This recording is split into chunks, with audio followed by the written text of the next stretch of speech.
இது பாருங்க பிஜிடிஆர்பில கேட்ட ஒரு previous year question.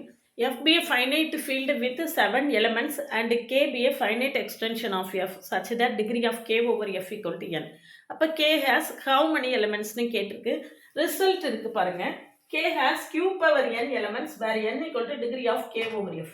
Finite field with Q elements. இங்க 7 elements. Q power n. அப்ப இங்க 7 power n elements இருக்கும். 7 power n elements இருக்கும். C தான் நம்மளுடைய ஆன்சர். இந்த மாதிரி MCQஸை கரெக்டான எக்ஸ்பிளனேஷனோட ஷார்ட்டாக தெரிஞ்சுக்கிறதுக்கு சேனலை சப்ஸ்கிரைப் பண்ணிக்கோங்க, ஃப்ரெண்ட்ஸ்க்கு ஷேர் பண்ணுங்கள். ஒரு டெலிகிராம் குரூப்போட லிங்க் கொடுக்குறேன், இல்லை ஜாயின் பண்ணிக்கோங்க. TN SET, PGTRB, CSIR NET, IIT JAM எல்லாருக்கும் ஆன்லைன் மோடில் கிளாஸ் இருக்குது. கிளாஸில் ஜாயின் பண்ண இல்லைங்கன்னா காண்டாக்ட் பண்ணுங்கள். கிளாஸஸ் எப்படி இருக்குன்னு கமெண்ட்லேயும் டிஸ்கிரிப்ஷன் லிங்க் கொடுத்துருக்கேன், போய் பார்த்துட்டு கிளாஸஸ் பிடிச்சிருந்தேன்னா ஜாயின் பண்ணுங்கள்.